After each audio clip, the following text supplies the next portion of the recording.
원래 제가 지금 정신과에 이제 입문한 지 지금 30년이 넘어가요. 이제 그동안은 이제 주로 정신과에 대한 그런 부분을 하다가 실질적으로 지금 이제 세월이 흘러가고 하는 상황에서 지금까지도 정신과 환자들에 대한 사람들의 이미지나 어떤 보험적인 문제나 이러한 부분들이 아직까지 제도적인 어떤 뒷받침이 이렇게 아직은 부족하고 좀 접근하기가 힘드신 것 같아요. 그렇다면, 안 오신다면 우리가 가자. 이런 입장에서 보면 좀 정신과 의사 선생님들 중에서도 이 기능의학에 대해서 조금이나마 좀 적응을 하고 적용을 하고 이렇게 하면 좀 더 나을 거라고 생각은 들어요. 근데 워낙 이 기능의학에 대해서는 그동안 이제 기능의학 선생님들이 오랫동안 토대를 잡아 놓은 거라서 그 상황에서 정신과적인 면에서 적용을 하기 위해서는 더 많은 공부가 필요한 것 같습니다. 그래서 이제 그러한 쪽을 위해서 이제 어느 정도 생각도 하고 공부를 조금 열심히 하려고 하는데 지금 이제 공부하기는 많이 힘든 것 같아요. 그래서 지금 이제 이 전주에 처음 했을 때 우리가 뇌에 대해서 알기 위해서는 실질적으로 뇌의 각 부분에 대한 각 영역에 대한 어떤 골상학적이라든지 이제 뇌의 신경해부학적인 이런 면들도 필요하고, 근데 가장 기본이 되는 것은 뇌에서는 신경전달 물질이라는 것은 아주 기본이고 그 사항은 어떤 면에서는 마스터하고 지나가야지만 우리가 뇌에 대해서 그렇게 우리가 좀 더 이해를 할 수 있고, 지금 이제 기능학에서 얘기하듯이 뇌에 대한 이해를 하게 되면 분명히 이 신체적인 상황과 연관을 해서 이해할 수 있으리라 생각합니다. 지금은 우리 정신과적인 상황에서 그런 면으로 보면 과연 기능의학적으로 이 신경교세포의 중요성이 지금은 많이 드러나고 있는 실정이고요. 그리고 우리가 신경전달 물질에 대해서 우리가 이제 알아보려고 합니다. 이번 사항은 두 번째로 세로토닌에 대해서 알아보려고 합니다. 근데 이 세로토닌이 실제로 여러분들이 다 좀 어느 정도 기능의학을 조금 공부하신 분이라고 치면 이 세로토닌에 대해서 많은 부분을 아실 거예요. 그러면 이 세로토닌은 우리가 행복 호르몬이라고 알고 있지만 그 외에 많은 부분들이 이제 작용이 일어나고 그런 부분이 있다는 것은 전부 다 이제 어느 정도 알고 있고 그걸 증설로 알고 있습니다. 그리고 이 세로토닌과 또한 세로토닌만을 하려고 하니까 또 멜라토닌이 또 옆에서 울고 있어서 같이 해야 돼요. 그래서 세로토닌에서 멜라토닌이 형성되니까 이 두 부분에 대해서 제가 정신까지만 이 뇌를 제외하고 나머지 상황에서 어떻게 보면 말초에 대해서 어느 정도 작용이 되고 있고 그런 부분을 이해를 하면 그 부분의 개선이 이 뇌의 개선까지 가리라고 생각을 합니다. 그래서 우리가 이 세로토닌이라는 거, 그죠? 세로토닌은 이제 5-HT라는 약자를 씁니다. 이제 화학명은 5-하이드록시 트리타민이라고 합니다. 거기서 세로토닌에서 다음 단계로 합성된 멜라토닌은 5-하이드록시 N-아세틸 5-메톡시 트리타민이라고 얘기를 합니다. 말이 길어서 우리가 멜라토닌이라고 얘기를 하죠. 그래서 이러한 신경전달 물질의 과정이 어떻게 되는지, 실제적으로 이 사항은, 세로토닌은 행복 호르몬, 멜라토닌은 수면 호르몬, 이렇게 간단하게 하면 되겠지만, 그거는 우리의 기능의학을 공부하는 사람으로서 그렇게 넘어가기는 굉장히 많은 부분을 우리가 알아야 될 것 같아요. 그래서 이번 시간에는 이런 세로토닌과 멜라토닌의 기본적인 사항, 우리가 합성과 대사, 근데 합성과 대사에서 그치는 것이 아니고 그 과정 속에서 과연 우리 기능의학적으로 어떤 접근이 가능하고 그 부분에 대해서 어떤 개입이 가능한가를 갖다가 좀 보려고 합니다. 그래서 우리가 처음 상황에서는 이런 어떤 늘 이제 나오듯이 이게 또 좀 이 체계가 그런 것 같아요. 뭐 차례를 갖다 해야 되고 이런 상황인데, 일단은 이런 말의 어원이나 이렇게 된 상황에 대한 거하고, 그리고 합성과 대사를 같이 엎쳤어요. 이 상황은 같은 이제 과정 상황에서 이해를 해야 될 면이 있고, 그러면 이 세로토닌과 멜라토닌이 어떤 식으로 분포되어 있고, 그 분포들이 어떻게 상호관계가 되어 있는지 이런 부분을 보려고 합니다. 그런데 또한 이 세로토닌은 이 무수히 많은 수용체를 갖고 있어요. 그래서 세로토닌을 이해하는 데는 굉장히 어렵고, 각 수용체마다 작용이 일률적이지 않고, 어떤 혈관에 대한 작용을 할 때도 어떤 혈관은 수축을 하는데 어떤 혈관은 이완을 시키고, 이런 것이 호르몬 이 수용체의 각 타입에 따라서 또 다르기 때문에 이런 것을 완벽하게 안다기보다는 이렇게 다양한 신경 전달 물질이구나 하는 쪽으로 이해를 해 보시면 될 것 같습니다. 그리고 수용체와 그 상황에서의 어떤 기능에 따른 질환은 어떤 식으로 그 질환이 되어 가는지, 그 구체적인 과정을 보면서 이러한 것이 이 신체의 체계적인 상황에서 어떤 부분 쪽으로 이러한 질병이 나타날 가능성이 있는가, 그걸 갖다가 우리가 하나의 가설이나 논문이나 이런 걸 통해서 이러한 점이 있구나. 그런데 그러한 점이 나에게 해당되면 나에게 그 부분이 굉장히 중요한 부분이 되리라고 생각합니다. 그런데 이 6가지 가정 상황에서 오늘은 다 하기에는 굉장히 이제 많은 부분이 들고, 앞부분 세 부분에 대해서 일단 먼저 해 보려고 합니다. 그래서 세로토닌과 멜라토닌을 따로 구분해서 할 수 없듯이 세로토닌과 멜라토닌을 엮어서 같이 이해를 할 수 있는 방안으로 해야 될 것 같고, 그렇게 또 작용을 하고 있습니다. 그래서 우리가 일단 의원을 보면 그래서 이 세로토닌은 실제적으로 1935년 장 크롬 친화세포라는 이시셀이 장에 있죠.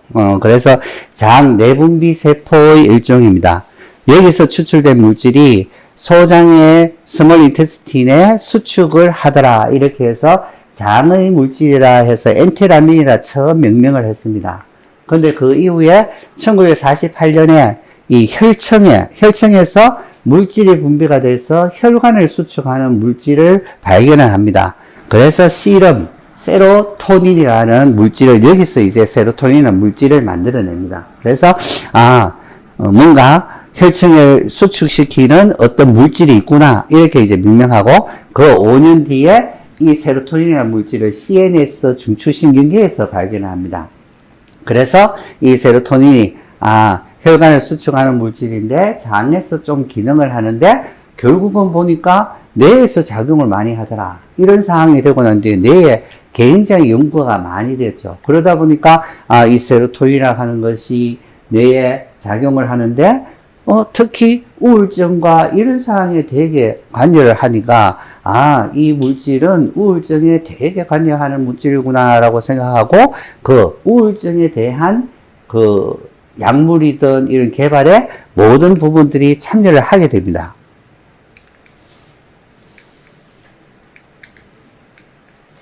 이게 뒤에가 잘 안 붙네. 그 다음에 그 멜라토닌이 있습니다. 멜라토닌은 1958년 레너라는 이 미국의 피부과 의사쌤이 백반증을 연구하다가 이 소의 송가선에 있는 추출물을 해서 뭔가를 해보니까 백반증의 색이 옅어지는 걸 발견합니다. 그래서 색을 옅어지게 하니까 멜라닌을 수축시켜서 옅어지게 하는구나라고 해서 멜라토닌이라고 명명을 합니다.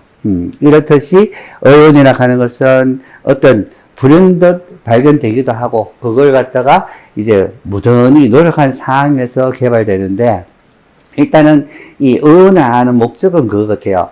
어떤 목적을 위해서 이 물질이 그걸 위해서 해본 결과 다른 물질이 되고 이런 물질이 되지만, 근본적으로 이 물질이 고유에 갖고 있는 사항이 있을 거고, 그러면 고유에 갖고 있는 사항 또한 이 물질이 작용하는 그 어떤 중요한 요소가 될 수가 있다고 생각을 해요. 그래서 여러 가지 상황에서 이 한 가지만을 작용하는 물질이 아니고 다양한 성분의 물질을 작용한다. 그리고 특히 우리의 뉴로트랜스미터, 신경전달 물질이라 하는 것은 어디에도 다 작용을 하고 있고 서로 간에 간섭도 하고 억제도 하고 뭔가 활성화도 시키고 이러한 물질, 이러한 사항의 작용이 있기 때문에 우리가 실제로 신경전달 물질에 대한 사항에 대해서 이 물질은 이렇게만 작용한다 이렇게 보는 것은 좀 뭔가 단순하고 그거보다 더 심도 있게 들어가면 여러 가지 작용을 하고 있고 그러면 헷갈리게 되고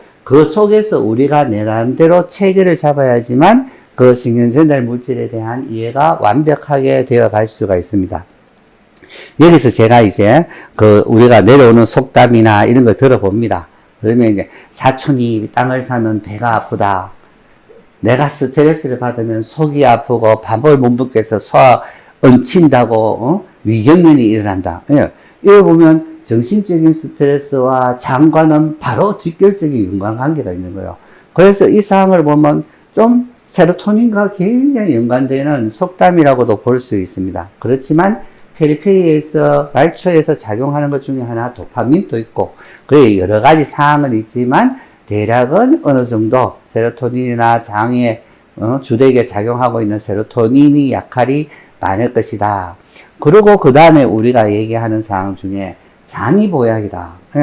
잠을 잘 자면 개운하고 내 기분이 좋은데 왜 보약까지 가는지 그거는 우리가 이 멜라토닌은 알게 된 지가 오랜 기간에 걸쳐서 알아왔어요. 그래서 이 멜라토닌은 주되게는 예전 몇억 년 전부터 이 멜라토닌이라고 하는 것은 항산화제에부터 시작해서 여러 가지 작용이 있다는 것이 계속 밝혀지고 있고 최선까지 옵니다. 그래 보면 이 잠을 자는 것이 이제 멜라토닌이 잠을 잘 자게 하고 그 외에 부수적인 역할을 할 것이다. 근데 또한 잠을 자는 동안에 일어나는 반응들이 수면이 중요한 것이 아니고 잠을 자는 동안에 뇌의 활동이 이어가고 있고 그 뇌의 활동이 이어가는 상황에서 부수적인 작용을 한다고 볼 수가 있습니다. 그 다음에 우리가 합성과 대사, 여기서 이제 중요한 개념들이 나옵니다. 여기 어떻게 보면 우리가 이 회로나 어떤 합성 대사 과정을 통해서 보면 거기서 우리가 어떤 힌트를 얻을 수가 있고 그 상황에서 과연 우리가 이 회로 이제 그 대사 과정이나 합성 과정이 얼만큼 잘 지나가는지 그 지나가는 것을 우리가 어떻게 평가를 하는지 과연 거기서 잘 지나가는 상황이든 거기서 문제가 있을 때 과연 그것이 진정하게 어떤 문제점이 있어서 되는 것인지 이거는 정말로 평가가 필요합니다. 그 평가를 위해서는 실질적으로 이 기능의학이나 이런 것에 대해서 기능의학 이제 연구를 하시는 회사 연구진이라든지 이런 데서 좀 더 명확하게 판단할 수 있도록 우리 회원분들이나 우리 내담자분들이 고생을 하지 않고 좀 더 빠른 치료를 할 수 있고 그 치료를 위해서 할 수 있는 좋은 어떤 그 레시피를 좀 내주시면 굉장히 좋을 것 같아요. 그래서 이 합성 대사에 보면 여기서 중요한 개념들이 나옵니다. 어쩌면 기능의학을 아시고 계시기 때문에 이런 개념을 알고 계신 분도 많이라 생각합니다. 여기서는 중요한 것은 제가 볼 때 메틸레이션과 키눌레닌 패스웨이라고 하는 것을 우리가 여기서 알고 지나가야 됩니다. 이거는 이 세로토닌의 과정 속에서 생겨나는 사항들이기 때문에 여기를 중점으로 제가 말씀드리려고 합니다.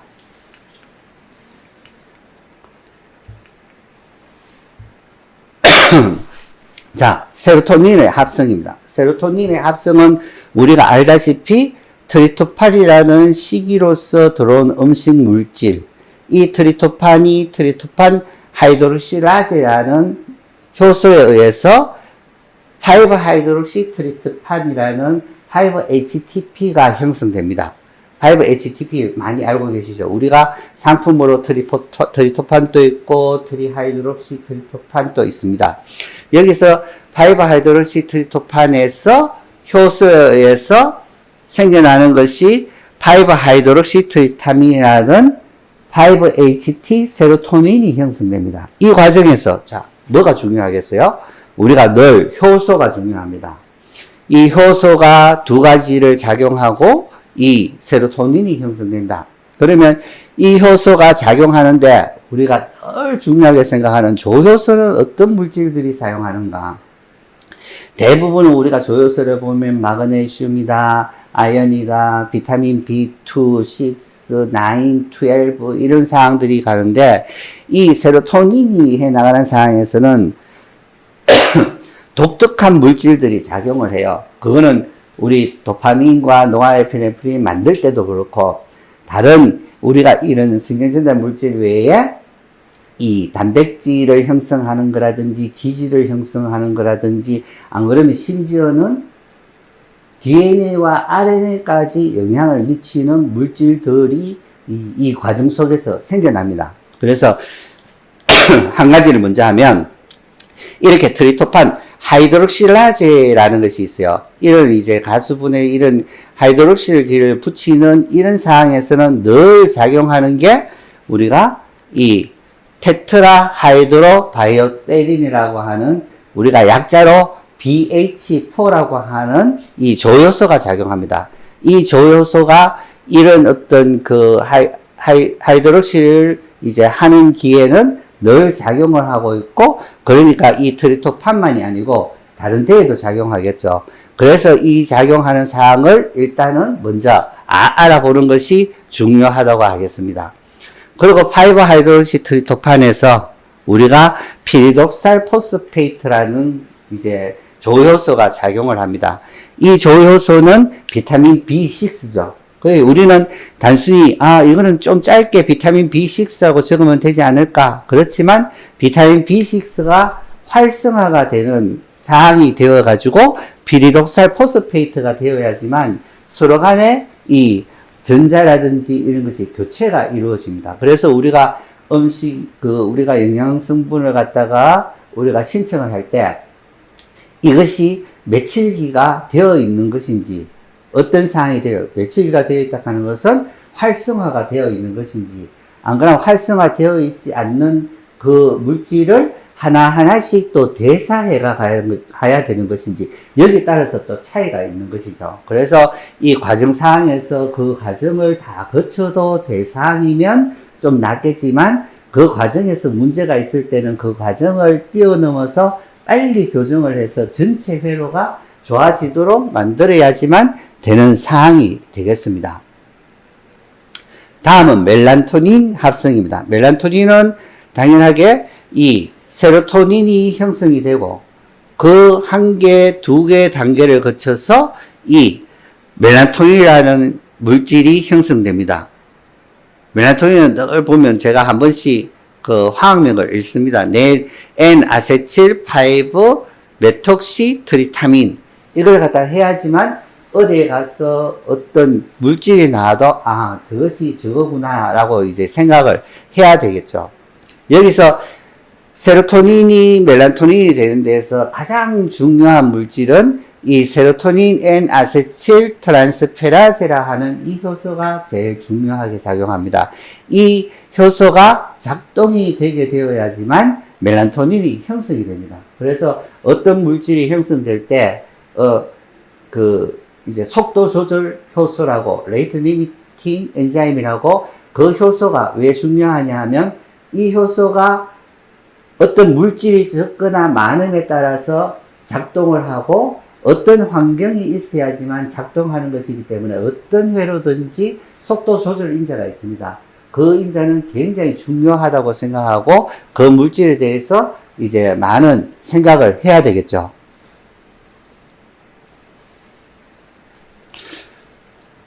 그리고 이렇게 이제 그 세로토닌에서 멜라토닌이 되어가는 과정 속에서 또한 조효소가, 아주 중요한 조효소가 나타납니다.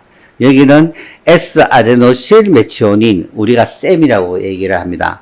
이 셈이가 S-아데노실 호모시테인으로 변하는 과정에서 이 어떤 작용을 하게 됩니다. 그래서 우리가 아는 메치오닌에서 호모시테인으로 만들고 있겠죠. 그러면 이 호모시테인은 우리가 이제 신혈관계에 독성을 작용하는 물질이 생겨나는 거예요. 그 과정 상황에서 중요한 과정이기 때문에 그렇게 또 흘러가게 됩니다. 그래서 이거는 이제 어떤 책에서, 그죠? 기능의학 책에서 나온 이제 사항입니다. 그러면 이 멜라토닌이 형성되는 상황에서 여기는 그 송가체에, 송가슬에, 송가세포와 그리고 망막에 있는 세포에서 작용이 이루어집니다. 늘 거기서 멜라토닌이 만들어져야 되기 때문에 그러면 어떤 상황에서 돌아서 세로토닌이 여기에 들어가게 되는 거죠. 그러면 세로토닌이 들어가서 멜라토닌이 만들어져야 돼요. 그럼 멜라토닌이 만들어지려면 세로토닌이 들어왔다고 효소가 작용하지 않습니다. 효소가 불활성화돼서 작용을 하지 않아요. 그러면 여기서는 꼭 무슨 인자가 작용을 해야 돼요. 근데 여기 그 송가선에서의 작용은 이 노아아드레날린이라고 하는 교감신경이 작동을 해줘야지만 이 멜라토닌이 이제 합성되는데 시동을 겁니다. 그래서 노아아드레날린으로 인해서 이 사이클릭 AMP가 활성화됨으로써 이 사이클릭 AMP가 활성도를 막 높이고 있어요. 그래서 이 사이클릭 AMP를 통해서 이렇게 불활성화되어 있는 효소를 활성화시켜서 나가서 이 활성화를 합니다. 그러면 이 효소가 세로토닌을 이제 분해를 하게 되겠죠. 분해를 해서 멜라토닌을 형성을 하게 됩니다. 그렇게 해서 멜라토닌이 형성이 돼서 이 멜라토닌이 작용을 하게 되겠죠.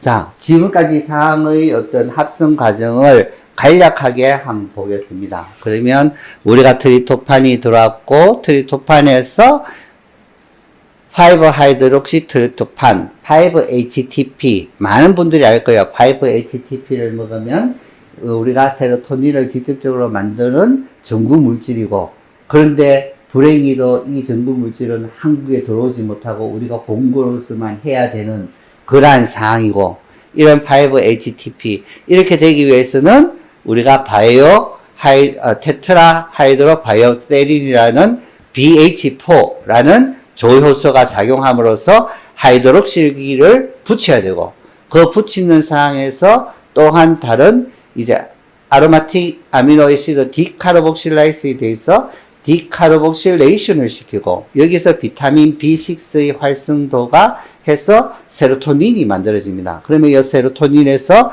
단계를 거쳐서 멜라토닌이 형성이 되죠. 이 멜라토닌이 형성되는 상황에서 이 S아데노실 메치오닌이라는 셈이라는 조효소가 중요하게 작용을 합니다. 그런데 이 조효소가 한 군데만 작용한다면은 이거는 크지는 않을 거예요. 이 사항이 이런 조효소들 중에서는 많은 부분에 작용하는, 어디에도 작용하고 어디에도 작용하는 이러한 부분들이 많을 때는 굉장히 중요하니까 여러 부분에 작용합니다. 지금 보면 한 35군데에서 40군데에 이 조효소가 작용을 하고, 그러한 작용을 해야 되는 가장 중요한 목적이 있겠죠. 그런 부분에서 이러한 물질이 작용을 합니다.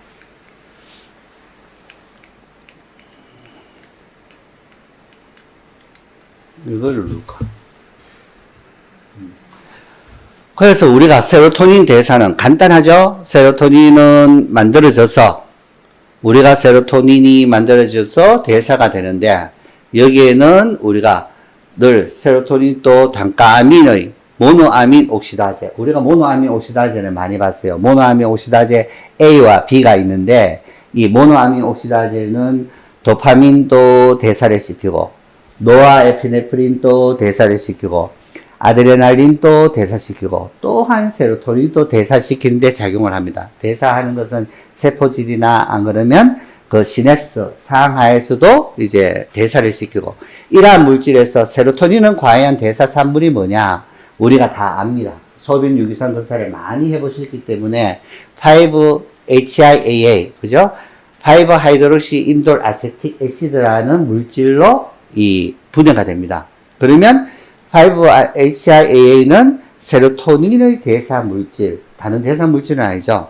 그래서 분명히 5-HIAA는 세로토닌의 대사 산물이다. 그 중간에는 모노아민 옥시다제와 알데하이드 디하이드로게나제. 우리가 이 효소를 갖다가 이름은 어렵겠지만 이 사항을 한 번씩은 들어보셔야 돼요. 왜? 이러한 물질들이 늘 다른 회로에도 나옵니다. 그러면 모노아민 옥시다제, 모노아민을 옥시데이션을 뭔가 시킨다. 그러면 옥시데이션을 시킨 게 뭔가를 알면 이 회로가 이 물질이 어떻게 바뀌는 걸 알게 됩니다. 그렇듯이 이런 사항을 통해서 NAD나 NADH가 있는 상황에서 우리가 NAD는 나야신이죠. 나야신, 니코틴아마이드의 사항들 이렇게 이제 형성이 됩니다. 그래서 우리가 소변 유기산 검사 많이 보는 검사입니다. 여기서 보면은 이 신경전달 물질에 대한 거 5-하이드록시인돌 아세테이트, 이게 5-HIAA입니다. 이분은 지금 이제 아주 높은 분들만 해서 이제 해놨습니다. 이 높은 HIAA를 보입니다. 그러면 이렇게 높은 수치의 HIAA가 나왔다. 그러면 이 사항은 세로토닌에서 대사 산물인데 그러면 세로토닌에 문제가 있는 거네요. 그렇죠. 세로토닌에 문제가 있습니다. 그러면 이 사람은 이렇게 되면 세로토닌이 낮아져서 우울증이 심하지 않을까? 이렇게 또 생각을 해요. 그런데 우리의 검사는, 이 검사는 어떤 점을 갖다가 얘기하는지는 조금 더 명확해야 되고 우리가 정확해져야 됩니다. 그런 상황으로 볼 때는 이 HIAA는 이 세로토닌의 대사 산물이지만 뇌에는 이 세로토닌이라는 것이 적은 물질이 되어 있죠. 우리가 지금 생각할 때는 한 5% 정도, 많으면 한 7%이 정도의 그 세로토닌이 뇌에서 작용을 하고 있고 90%에서 심지어는 95%까지는 장에서 세로토닌이 작용하고 있습니다. 그러면 이 물질에서 신경전달 물질의 대사 물질을 측정하는 방법이지만 이 HIAA는 분명히 장에 염증이 있거나 장이 새는 장이나 디스바이오시스가 심하다라고 이제 생각할 수도 있고 뭔가 세로토닌의 활용도가 뭔가 이제 잘 안 되고 있다. 어쩌면 세로토닌이 작동을 잘 하려면 빨리 혈액 속으로 들어가서 혈액에서 활동하도록 돌아다녀야 되는데 그 돌아다니는 그 전에 대사가 되어버린다. 이렇게 볼 수가 있겠죠. 그래서 이러한 물질에 대해서 우리가 검사를 할 때 좀 더 이 검사의 의미를 어떻게 볼 것인가 이런 사항은 좀 더 여러 가지 관계를 보셔야 될 것 같아요.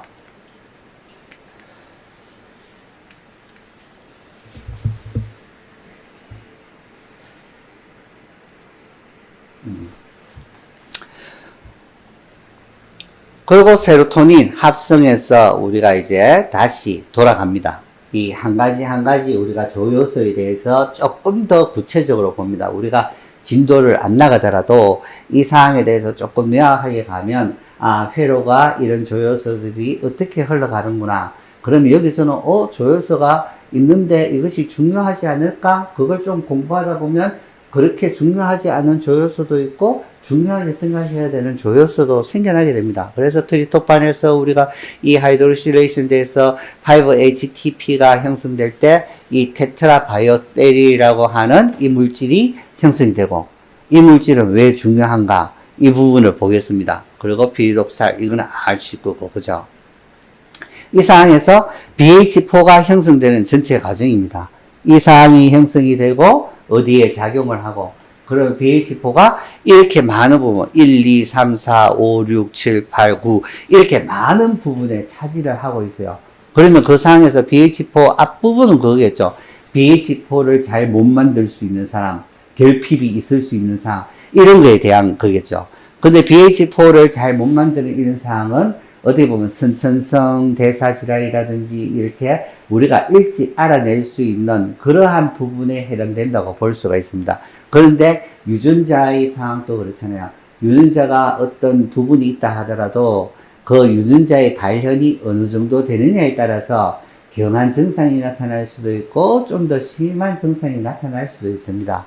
그런 면에서 볼 때는 처음 이제 BH4가 형성될 때는 GTP라는 이 효소로부터 전부 다 만들어집니다. 만들어지면서 이 테트라하이드로바이오세린이 돼서 이것이 작동을 해서 디바이오세린 BH2가 되면서 이 물질이 이 회로에 다 작동을 하는 거죠. 그 작동을 하는 것은 BH4가 중요한 이유는 그겁니다. 우리는 뇌를 하기 때문에 신경전달 물질을 내기 때문에 뇌와 관계되는 물질과 뭔가 연관이 있다면 이거는 굉장히 중요하다고 생각합니다. 그래서 이 신경전달 물질의 상황에서 우리가 지금 현재는 이 환자를 볼 때 제가 우리들은 그래요. 이 상황이 우울한 상황인데 이 사람이 행동이 처지는 우울증인지 행동은 에너지는 좀 있는데 뭔가 의욕이든 동기든 이것이 부족한 것인지 뭔가 불안한 감정 때문에 그것이 안 돼서 좌절해서 우울할 것이 여러 가지 차이가 있습니다.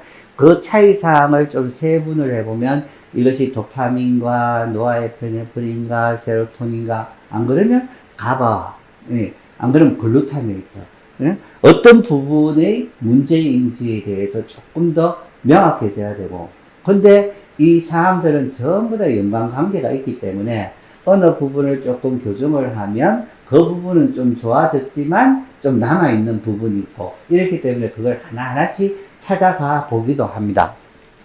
그래서 B4, 그죠? BH4는 우리가 페닐알라닌에서 티로신 될 때 이 티로신이 도파민과 노아에피네프린, 아드레날린을 만들 때 이 상황에서 작용을 하죠.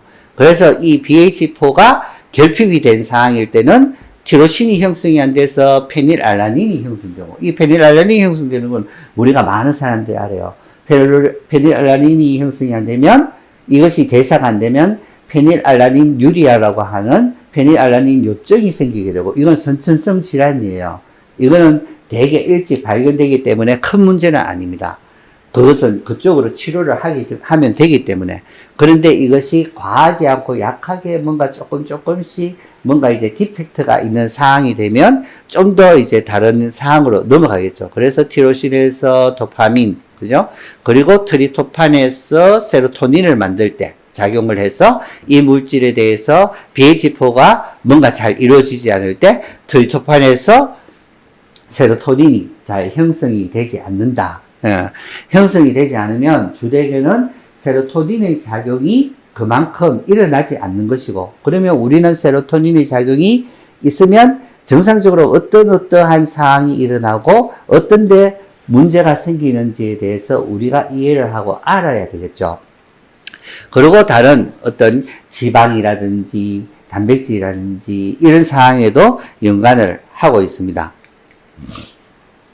그래서 이 테트라하이드로테린, BH4가 이러한 물질들에 잘 작용을 해야 된다. 그러면 다른 좀 간단한 도식을 보면 이 BH4가 알기닌과 티로신, 트리토판, 페닐알라닌에 작용을 해서 이런 물질들, 이런 효소들에 의해서 코팩터로서 작용을 하고 이러한 결과물을 만들어내는데, 나이트릭 옥사이드, 노아에피네프린, 도파민, 세로토닌, 티로신을 만들어서 이 물질들이 잘 만들어지면 어떤 상황이 되고, 여기서 문제가 있으니까 이 물질들이 잘 만들어지지 않을 거고, 그러면 페닐케톤 유리아라든지 임뮨 시스템에 면역 반응이 생겨나서 면역 체계가 문제가 된다든지, 이 뉴런의 어떤 기분이 우울해지고 어떤 통증이나 여러 가지 신체적인 증상이 나타내고, 그리고 카디아 바스큘라 시스템에 심혈관에 문제가 일어날 수 있다는 겁니다.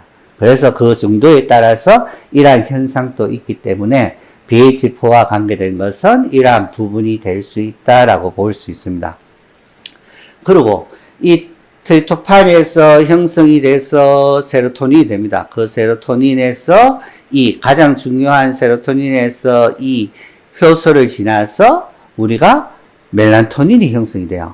그런데 이 멜라토닌이 형성이 되는 상황에서 이 S아세틸-L트리오닌, 메치오닌 메치오닌 사항을 우리가 여기서 조효소로 굉장히 중요하게 작용한다. 나머지 사항은 우리가 구리라든지 마그네슘이라든지 이런 거는 우리가 기본적인 용량을 할 수가 있습니다. 근데 빠뜨리면 안 되겠죠. 그런 사항들을 하지만 특히 유독히 이러한 조효소가 있어야지만 이 회로가 잘 돌 수 있고, 이 회로를 왜 돌려야 되는지는 벌써부터 다 만들어졌는 거고, 그거 우리 종물주께서 이런 상황이 되도록 만들었든지, 늘 인간이 건강하게 살아가기 위해서는 이러한 사항이 있어야 된다. 이러한 사항이 없을 때는 부수적인 또 회로가 만들어져요. 그 부수적인 회로가 완벽하지는 않겠지만, 완벽하지 않다는 것은 그 부수적인 상황은 정상적인 회로의 과정이 대사 과정이 아니기 때문에 분명히 그렇게 옆으로 빠지는 회로는 문제가 있기 때문에 빠진다고 볼 수가 있습니다. 그래서 오늘 하는 핵심 중에 하나입니다. 이 S아데노실 L메티오닌을 왜 중요하게 생각하고 이걸 갖다가 교정을 좀 하려고 해야 하는지.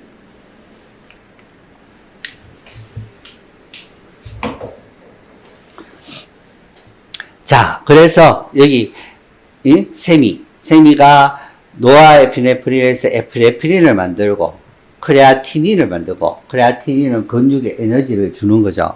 크레아틴을 만들고 메칠레이티드 뉴클레오타이드, 우리가 DNA나 RNA 이런 상황에서 메칠레이션 기를 붙여서 메칠레이션화 시키고, 그리고 포스파티딜 콜린을 만들어서 콜린이든 이런 상황을 이용하게 만들고, 그리고 멜라토닌을 만들고, 이 과정에 이 효소가 다 작용합니다. 이거 외에도 다른 부분에서 작용을 해요.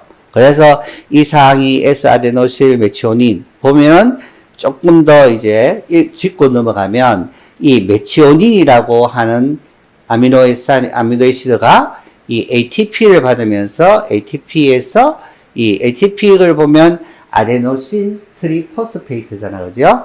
그 3P를 빼고 아데노실기가 여기 붙는 겁니다.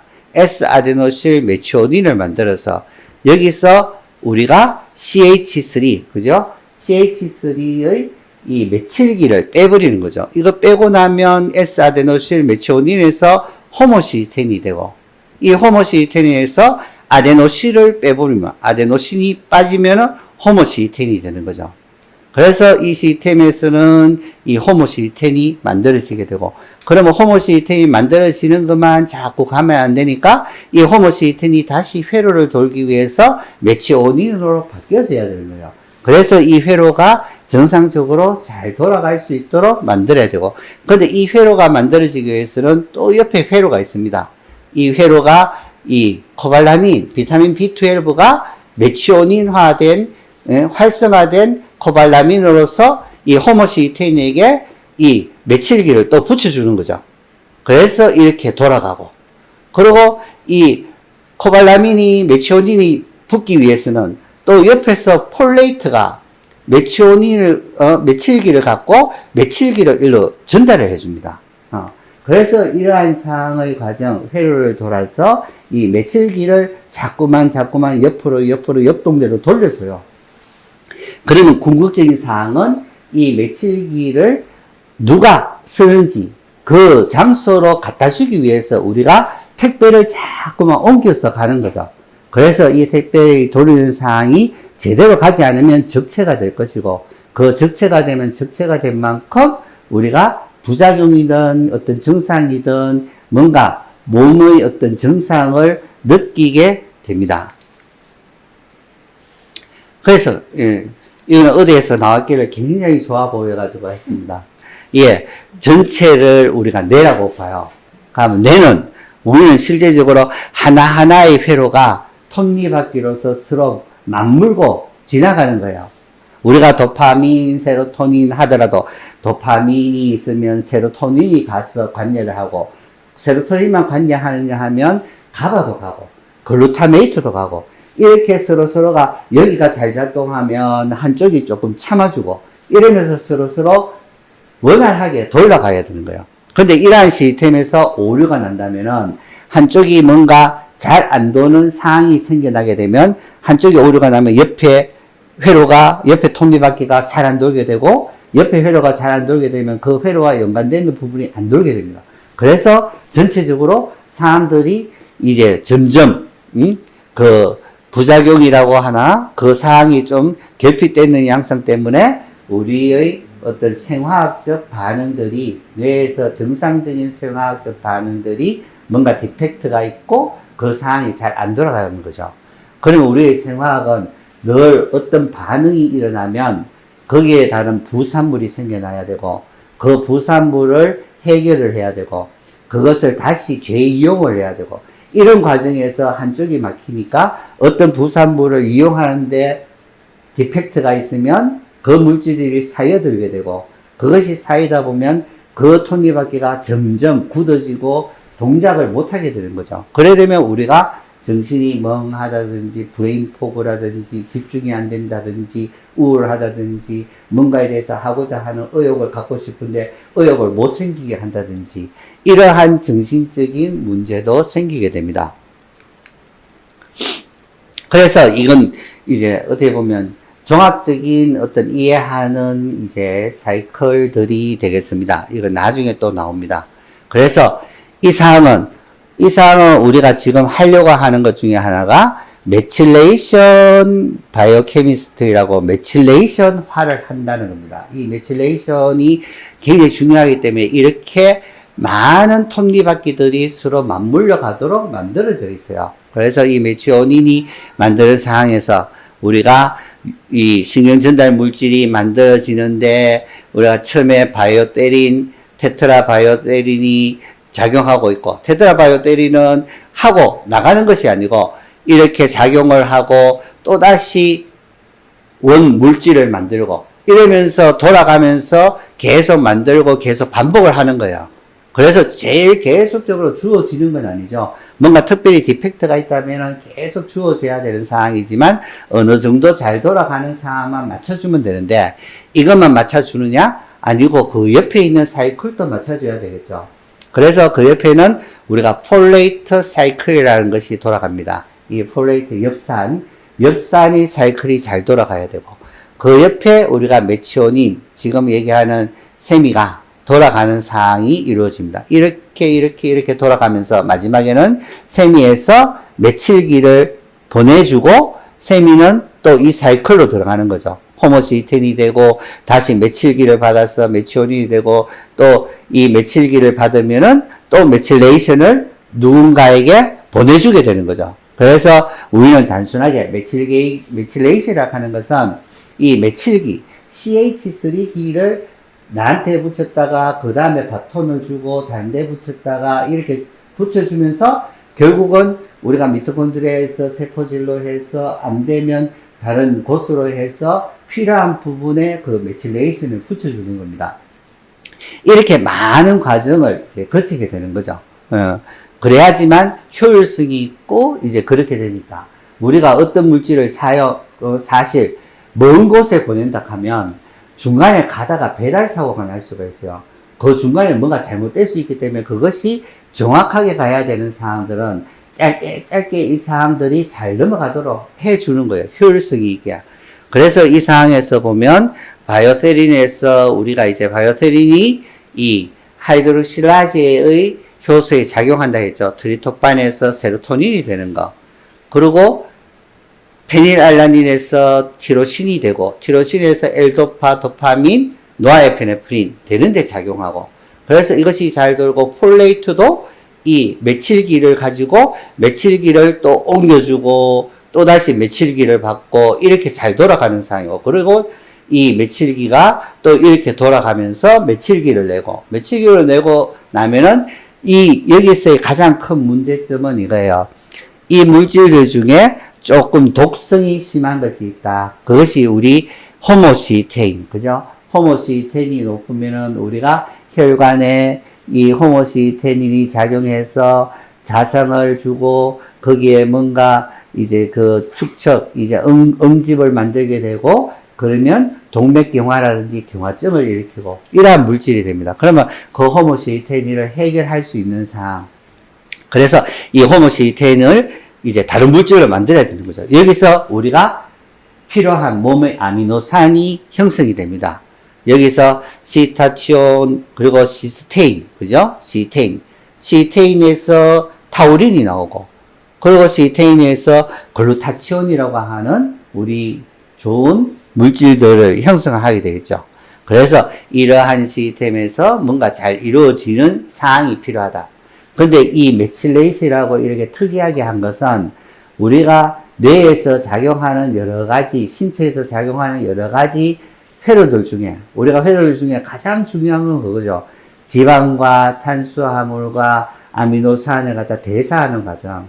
그 과정을 통해서 우리가 TCA 사이클을 돌리면서 TCA 힘을, 에너지를 갖다가 만들면서 거기서 파생되는 우리가 몸에 필요한 아미노산을 만드는 것. 예. 이러한 과정을 통해서 우리가 인체의 몸이 에너지를 받고 어떤 활동을 하고 할 수 있는 힘을 얻는 거예요. 그 상황에서 이 중요한 이 회로 중에 하나라고 생각을 합니다. 그리고 제가 볼 때도 이 메칠레이션은 우리 정신과에서 꼭 중요하게, 가장 중요한 영역 중에 하나라고 이제 다뤄야 된다고 생각을 합니다. 그래서 중간에 폴레이트가 있어요. 이 폴레이트가 우리가 메칠 폴레이트가 돼서 이 메칠기를 전달을 시켜주고 폴레이트가 돼서 또 다른 과정을 통해서 또 메칠기를 가져야 돼요. 이 과정을 막 거치고 그러면 메칠기에서 그 다음에 호모시스테인 과정을 갑니다.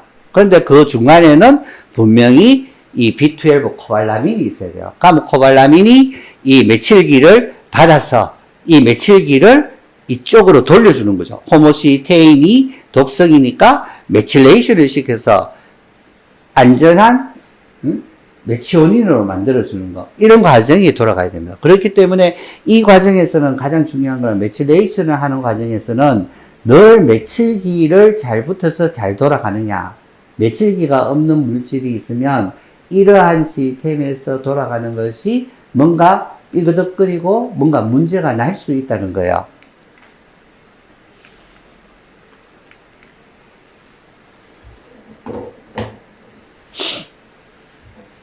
넘어가 버렸어.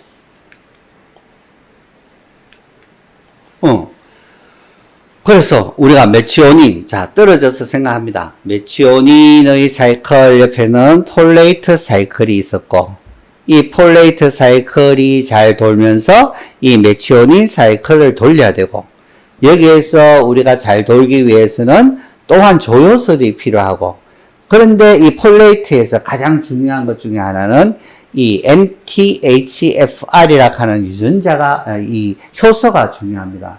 근데 이 효소는 그 다른 대사의 과정상에서 어떤 효소들이, 가장 중요한 효소들이 있는데, 이 효소를 만드는 유전자의 결핍에 의해서 이 효소에 문제가 있는 사항들이 많아요.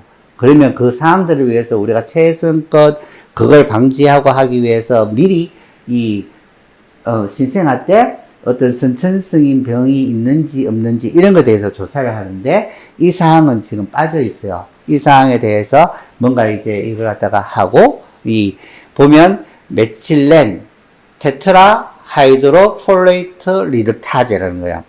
이것이 있어야지만 이 폴레이트에서 메칠기를 붙인 테트라 하이드로 폴레이트를 만들고 이게 만들어져야지만 메칠기를 이동을 시키고 활성화를 시키는 거예요. 그래서 이 폴레이트와 메치오닌 상황에서 필요한 영양소들은 많죠. 우리 기본입니다. 그죠? 2, 3, 6, 그죠? 그리고 12, 예. 그리고 베타인, 예. 아연과 마그네슘은 어떤 상황에서는 기본적으로 좀 필요하고, 그리고 콜린이 필요하고, 이러한 영양소가 좀 보충을 해야지만 이 시스템을 좀 더 활성화시키고 잘 넘어갈 수가 있다고 보입니다. 그래서 이러한 데에서는 많은 생각을 해야 됩니다.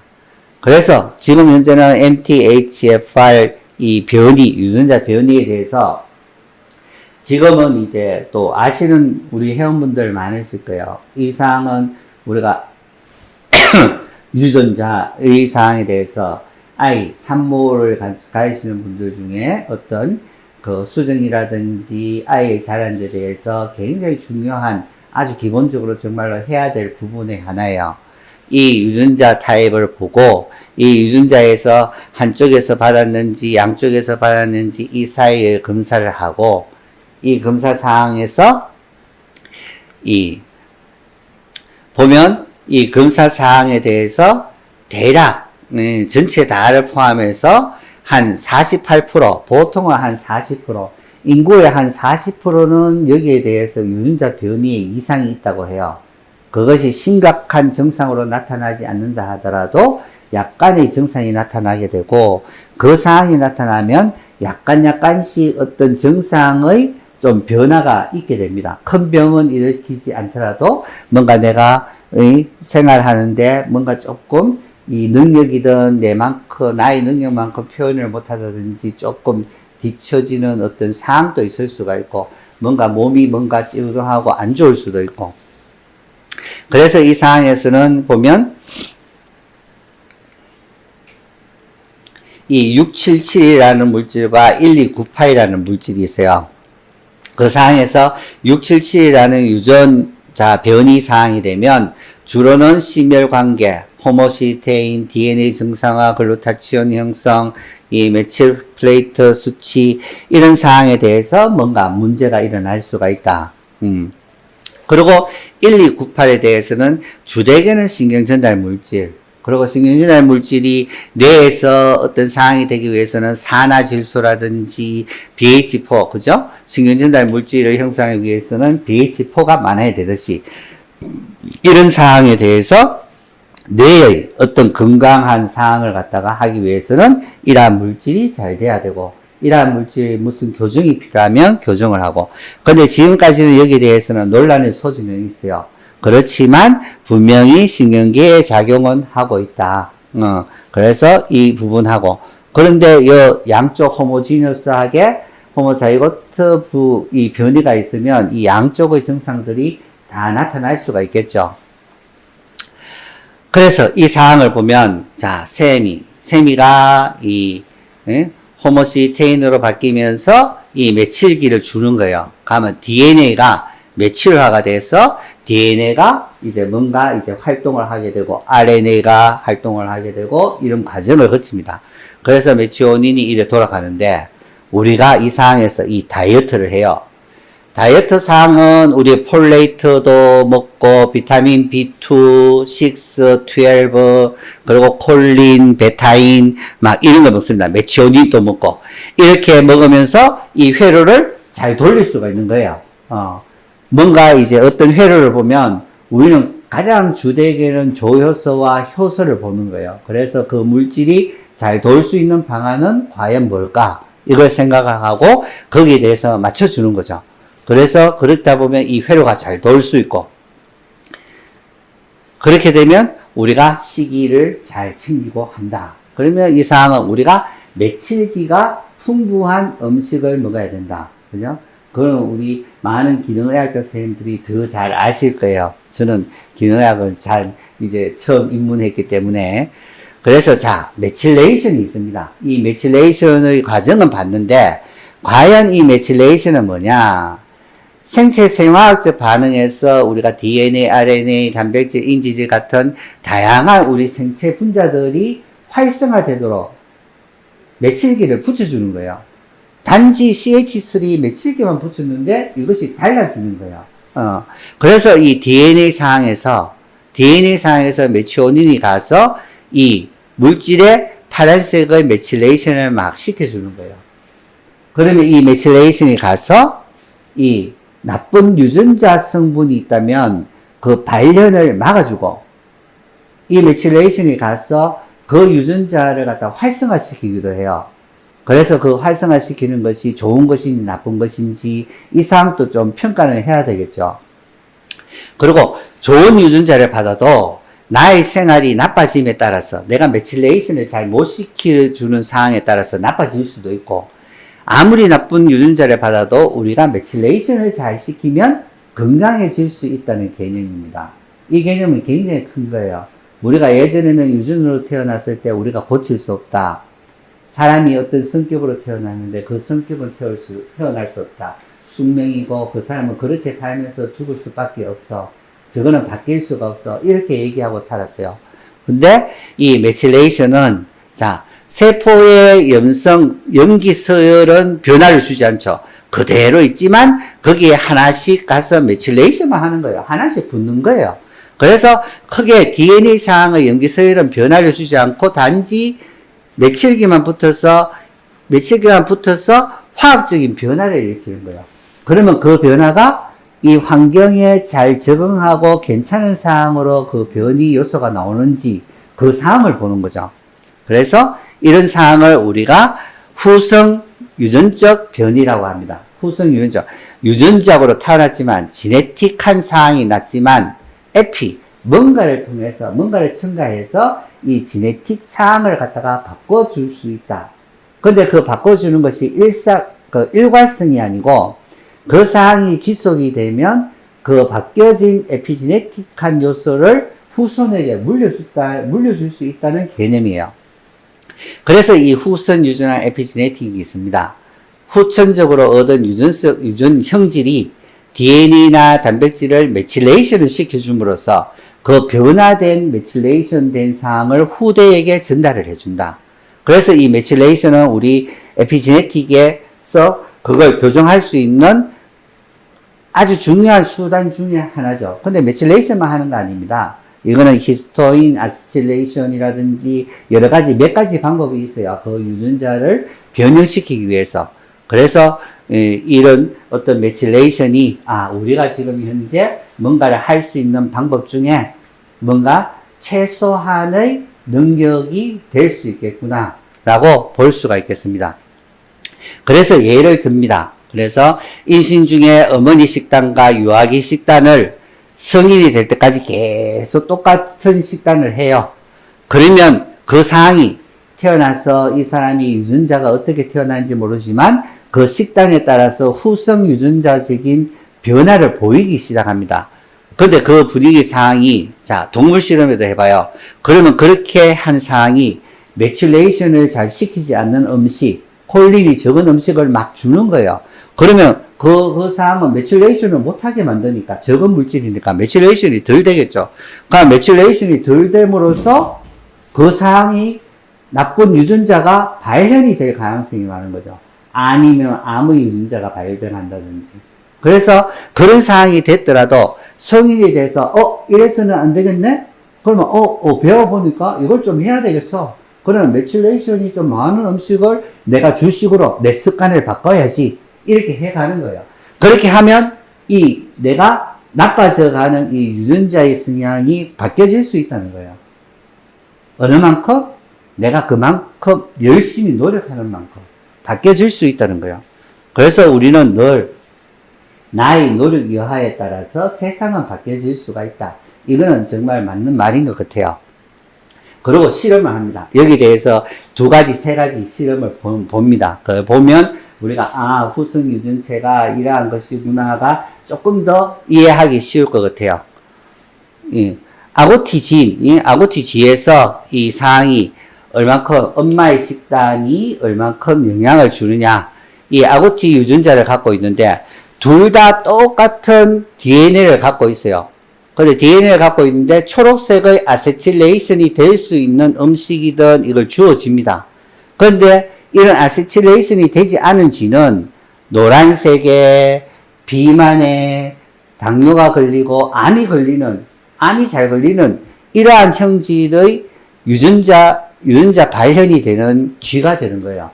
근데 메칠레이션을 해보니까 갈색의 야위고 건강하고 팔팔한 쥐가 되는 거예요. 이렇듯이 뭔가 아세틸레이션이 되는 음식을 먹는 쥐와 먹지 않은 쥐가 이만큼 차이가 있다. 이런 걸 볼 수가 있는 거죠. 그러면, 자, 그 다음에, 이렇게 이 아세틸레이션이 적어서 이렇게 병적화되어 있는 쥐가 임신을 시킵니다. 임신을 시켜서 메칠기가 풍부한 사료를 먹여요. 먹이면 이렇게 유전자 발현이 되는 유전자 소인을 갖고 있는 쥐에서 건강한 쥐가 나와요. 그 음식이 얼마만큼 이 유전자를 갖다 바꿔주나도 여기서 나타나는 겁니다. 그래서 어떤 상황이 되더라도 불구 않고 나는 안 돼. 이것이 아니라 어떤 상황이든 좋은 상황이라 하는 것은 우리가 판단할 때 이 좋고 그름에 대해서는 잘 판단해야 될 것 같아요. 제가 많은 분들을 보지만 제 환자들도 그래요. 이거 누가 얘기를 하던데, 누가 이거 좋다 하던데, 나는 이거 좋아하는데, 나는 이것저것 많이 먹어서 나는 건강해. 자기 위로를 해요. 그렇지만 그것이 과연 그 사람에게 정확한 그 사람에게 정말 도움이 되는 방식인가? 이 판단에 대해서는 우리가 지금 물밀같이 들어오는 이 정보의 홍수에서 우리가 쪽집게 같이 나에게 도움되는 것을 잘 집어야 돼요. 그걸 잘 집어주시는 분이 우리 유용한 매니저가 아닐까. 네? 좋은 걸 찾아서 이렇게 해주시니까 어떤 상황이든 내가 이분의 말은 들어야 되겠다. 그런데 지나다 보니까 이분은 아닌 것 같아요. 그러면 또 갈아타면 돼요. 왜? 내 건강을 위해서. 그 상황으로 가면 더 좋을 것 같습니다. 그리고 다음 또 우리가 이제 있습니다. 다음에, 자, 여기서 이 두 지가 있는데, 그죠? 여기는 병적화되어 있는 노란 지죠. 여기는 건강한 지입니다. 근데 우리가 비스페놀이라고 하는, 그죠? 우리가 폴리카보네이트 플라스틱 만드는 아주 나쁜 환경 호르몬의 물질이에요. 이 물질은 들어가면 아구티 유전자를 메틸레이션을 감소시켜요. 그렇기 때문에 당연하게 이걸 먹이면 병적화 되겠죠. 그래서 이 쥐라도 아이를 놓으면, 새끼를 놓으면 갈색도 생길 수 있고, 노란색도 생길 수 있는데, 비스페놀을 주면 대부분 병적화가 되는 거예요. 그런데 비스페놀을 주면서 메칠기가 풍부한 식단도 같이 주는 거예요. 그런데 건강한 아이가 태어나요. 그러니까 먹는 음식 때문에 달라지지만, 건강한 음식을 먹으니까, 건강한 자식이 태어나더라. 그런데 우리는 인간이니까, 우리가 태아에 대해서는 우리가 산모들이 굉장히 아끼고 조심하고 하시잖아, 그죠? 그러면 정말 태아의 어떤 건강이나 이런 걸 위해서는 어떠한 것이 제일 좋을 것인가, 어떠한 것이 유용하고 할 것인가는 실질적으로 여기 기능의학, 여기서 이제 많은 정보를 주시는 선생님들마다 찾아다니면서 그 사항을 갖다가 좀 도움이 되는 사항을 자꾸 질문을 하셔야 될 것 같아요. 근데 저는 정신과입니다. 정신과는 뭐냐 하면 저는 이렇게 비대면으로 하는 거는 제가 신뢰가 안 가요. 그래서 직접 만나야지 그분이 말하는 투나 이걸 보고 얼만큼 진실이 있는 것인지, 이 사람이 어떠한 것인지. 그런데 저는 적극적으로 정말 이 상황에 대해서 긍정적으로 오지 않는 사람은 제가 볼 때는 어떠한 치료를 해도 안 돼요. 그거는 아무리 얘기를 잘해줘도 한두 번 되면 떠나갑니다. 그것이 성격이에요. 근데 건강과 성격은 달라요. 제가 이렇게 많이 얘기하지만 기능의학은 기능의학이고, 기능의학과 이 정신과는 접목이 되어야 되는데, 이것을 접목하지 못하면 그것은 그렇게 어떻게 보면 한쪽 방향밖에 갈 수가 없어요. 그렇다 하면 앉아서 피 검사를 하고 뭘 검사를 하고 검사 나온 상황에서 이거니까 이거 하면 되겠네? 공부 짓고 하시면 돼요. 그렇지만 과연 그것이 얼만큼의 효과가 있는가? 그거는 각자 다 이제 경험을 하신 분들은 아시리라 생각을 합니다. 그리고 또 다른 연구가 또 이제 나머지 하나가 있습니다. 이 로얄 젤리입니다. 이 로얄 젤리에서 이거 킹컵이라고 로얄 젤리 중에서 아주 고농도의 상황에서 이 여왕벌 유충을 키웁니다. 근데 이 여왕벌이 새끼를 놓으면 일벌이 되든 여왕벌이 되든 똑같은 유전자를 가진 이 새끼 벌을 낳습니다. 근데 그 중에 여왕벌을 선택을 하죠. 선택이 된 여왕벌은 로얄 젤리를 먹는 방으로 가서 로얄 젤리를 먹게 됩니다. 그러면서 그걸 먹으면서 로얄 젤리라는 성분을 먹으면서 점점 이 유충들은 먹지 않은 유충과 달라져요. 이게 후천적으로 변하는 거죠. 그래서 이 로얄 젤리를 먹는 이 유충은 점점 좋은 걸 먹었으니까 살이 찌겠죠. 점점점 좀 더 커지면서 이 오바리, 그죠? 우리가 생식기와 이런 것이 많이 커져요. 그래서 수정을 가능하도록 하고, 이렇게 뭔가 이제 자기 중심으로 돌아가게 합니다. 그런데 로얄젤리를 먹지 않은 일벌들은 이것을 먹지 않고 하루, 이틀, 3일, 4일 지나가면 생식기가 퇴화돼요. 그래서 불임이 됩니다. 그래서 일벌들은 그걸 할 수가 없어요. 그걸 자손을, 번성을 할 수가 없어요. 그렇기 때문에 이 유황벌 위주로 모든 상황, 우리 동물도 그렇고 우리 인간도 그렇듯이 자손 번성을 위해서 기본적으로 노력하는 본능이 있는데, 그 본능 사항을 위해서는 이렇게 해야지만 뭔가 이제 이 벌체계도 그렇겠죠. 이렇게 해야지만 자기 종족이 더 이제 잘 된다든지 이런 것이 있겠죠. 그런 상황에 의해서 자연스럽게 유전자도 이런 식으로 변화를 하게 된다고 생각을 합니다. 그래서 이 후천적의 모듈레이션이라 하는 것은 여러 가지가 작용을 하겠죠. 우리가 먹는 음식들, 그죠?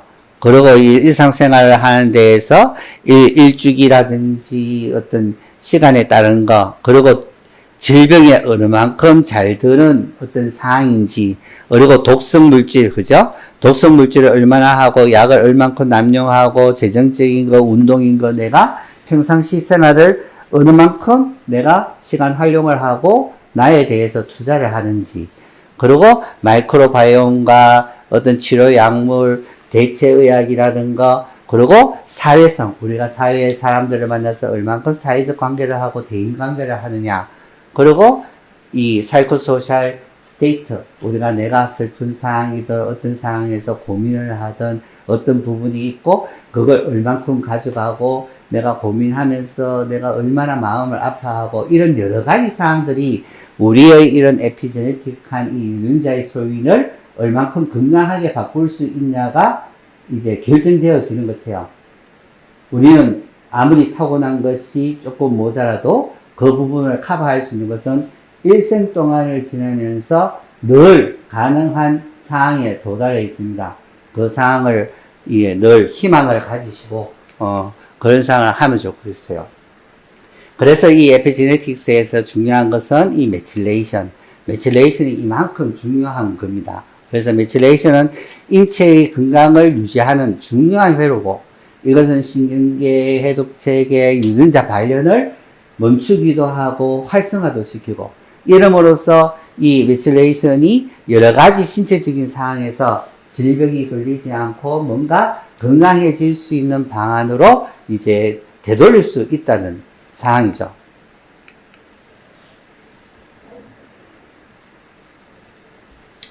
그래서 이 매칠레이션은 누가 건강과 간 기능 활성화와 에너지 대사와 지방 대사로서 하고, 이제 알러지와 같은 아토피와 같은 히스타민 대사와 독성 물질, 중금 속의 독성 물질도 내보내고, 에스트로겐 대사와 DNA, 건강한 DNA를 형성하는 쪽과 신경 전달 물질을 생성하게 되고, 그럼 이렇게 생성하면 우리가 모든 감정의 연결고리를 톱니바퀴가 잘 돌아갈 수 하기 때문에 기분도 좋고, 내가 어떤 상황에 대해서 동기부여를 해도 건강한 어떤 결정을 할 것이고, 어떤 의욕감을 갖고 집중을 하고 그렇게 생활할 수가 있습니다. 그리고 대사과정, 몸의 대사과정도, 뇌는 어떤 이제 그러한 어떤 감정의 고리라면 이 몸의 대사과정은 지방 제거와 뼈 강화와 이렇게 몸을 좀 더 튼튼하게 해줄 수 있는 상황이라고 볼 수가 있겠습니다.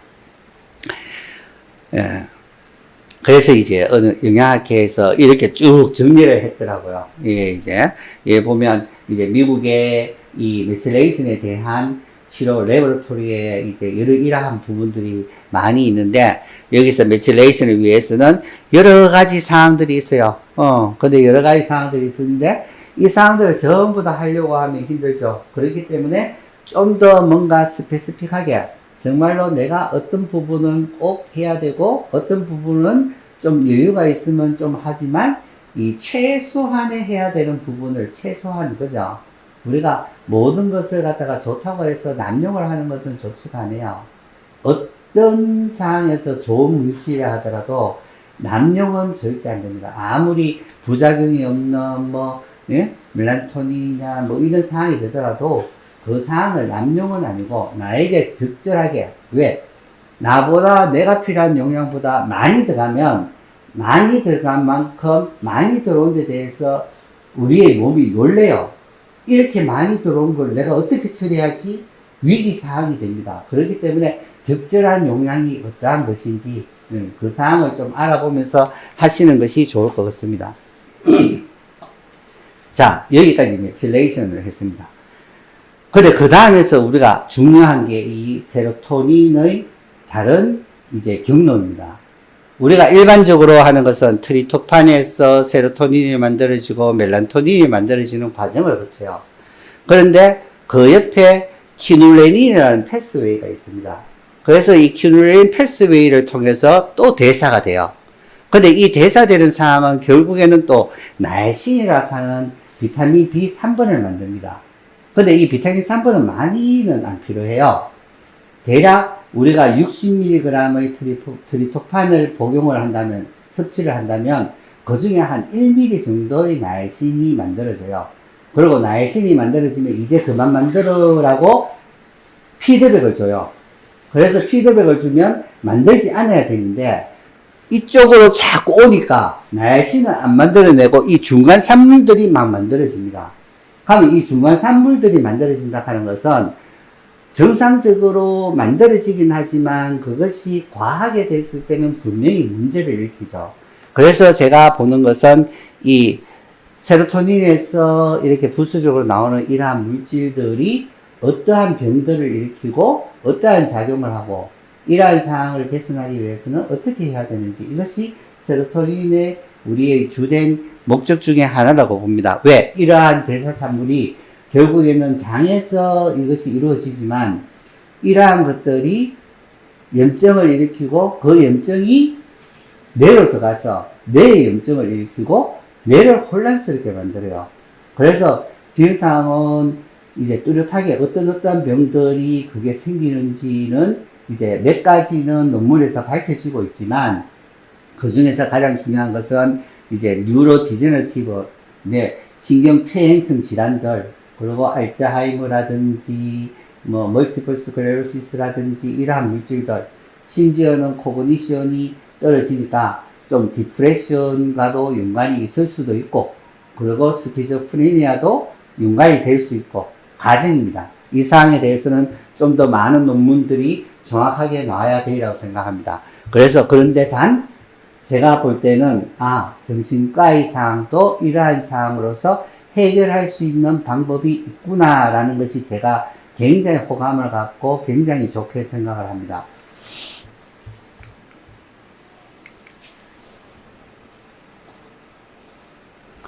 자, 그래서 이 트리토판이 음식으로 들어오면 프로테인이 대부분 만들어지고 그 트리토판에서 일부분은 약 한 1%는 키눌레닌으로 가서 나야신을 만들고 끝내고, 트리토판에서 5하이드록시 트리토판이 만들어지게 되면 이것은 혈액을 통해서 세로토닌으로 해서 이제 멜라토닌도 만들고 대사도 되고 이러한 과정을 이제 거치는 게 기본입니다.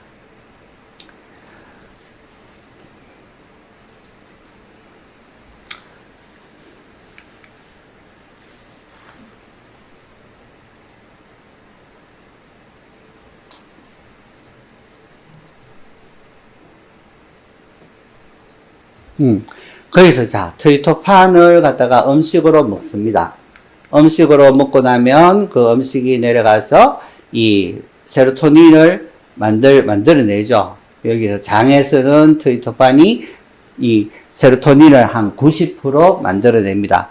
또한 이 장내 미생물에서도 이걸 갖다가 이제 대사를 하기도 해요. 이러한 것을 이제 도움을 받아서 만들어냅니다. 그래서 이 장내 미생물에서는 세로토닌과 관계되는 미생물이 있으니까 거기서 남은 부분은 이제 트리토판이 혈액으로 갑니다. 이 혈액으로 갖는 사항은 이제 뭔가의 어떤 비율이든 이런 사항을 통해서 우리는 이 트리토판이라고 하는 아미노산이 흡수가 되면 이 장에서 흡수가 될 때 모든 아미노산 계열들이 막 이제 다투어서 막 이제 흡수가 돼요. 그래서 경쟁적인 상황이 됩니다. 그래서 이 트리토판 상황이 되면 이 트리토판이 이제 뇌로 들어가게 되는 거죠. 뇌에는 트리토판과 5하이드로시 트리토판 두 개만 통과됩니다. 세로토닌이 만들어지면 세로토닌은 통과가 안 돼요. 그래서 장에서 만들어진 세로토닌은 절대 BBB를 통과를 못 합니다. 뇌에는. 그래서 이러한 물질이 들어가서 세로토닌이 만들어지고, 이렇게 해서 온 것은 전체의 한 5% 정도의 세로토닌, 이 트리토판이 들어오게 됩니다. 그러면 그 상황이 세로토닌이 만들어지게 되고, 그 세로토닌, 트리토판의 한 5% 정도가 들어와서 이 세로토닌이 뇌에서 작용은 한 20% 이상의 아주 많은 일을 하게 되겠죠. 그래서 세로토닌이 다양한 무드, 그죠? 기분과 코그니션, 인지 기능, 그리고 식욕, 이런 사항들과 연관을 하게 됩니다. 그러면 여기서 올라가지 않고 나머지 부분에 와서 키눌레닌 패스웨이에 의해서 나야신이 형성이 되고, 나야신이 형성이 되는 상황에서 주되게 사용하는 이 두 가지 효소가 있습니다. 이 효소들이 또한 중요해요. 이 효소들은 아이디오라는 효소는 염증 반응이 있을 때 작용을 계속 하는 것이고, 이 TDO는 스트레스가 있을 때 작용을 해서 이런 키눌레닌 패스웨이를 갖다가 활성화를 시켜요. 그러면 이 키눌레닌 패스웨이를 활성화시키는데 나야신으로 가는 것은 일부고, 나머지 사항은 그 중간에 대사산물이 생깁니다. 그 대사산물들이 여러 가지 또 영향을 일으켜요. 그래서 우리가 트리토판에서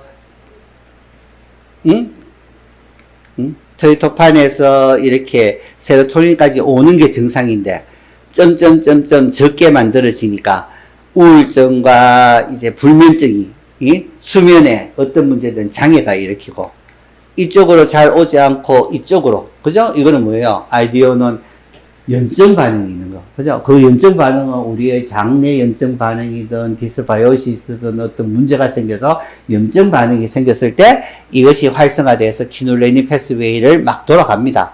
그래서 여기서 대사산물들이 막 나와요. 그러면 이 대사산물이 나오는 것은, 이거는 질병에 대해서 다음 시간에 이제 좀 더 자세하게 하겠지만, 여기서 나오는 물질들, 예? 키눌레닉 애시드, 이런 사항들이 이 NMDA 안타고니스트 작용하고, 여기서 나오는 물질들 중에서는 또 이제 아고니스트도 있고, 이러한 물질들이 서로 작용을 해서 이 신경 손상을 일으킵니다. 그러면 이 신경 손상은 말초에도 하겠지만, 이것이 이제 CNS 쪽에도 하게 되고, CNS 쪽에 하게 되면 뉴로 디제너티브의 디지즈를 야기시키기도 한다는 논문들도 있습니다. 그래서 이 트리토판이 멜라토닌이 되는 데는 우리가 이 사항이 잘 이어져야 되고, 그걸 위해서는 폴레이트라든지 비타민 B6, 징크, 마그네슘, 비타민 B12 이렇게 여러 가지 효소들이 우리가 필요한 조효소들을 우리가 시기로서 잘 복용하고 있는지, 그 시기를 잘 복용하기 위해서는 어떻게 먹어야 되는지, 그죠? 우리는 갈수록 우리 그 여성분들, 주부들이 많이 힘드신 것 같아요. 이런 상황을 전부 다 일일이 챙기고 하려면 많이 힘들고, 예? 그런데 이렇게 좀 안 되면 식사보다는 이 사람은 가볍게 영양제로서 처분을 하고, 식사는 우리가 맛있게 먹는 걸로서 가볍게 하는 것이 좀 더 현명하지 않을까 생각이 듭니다.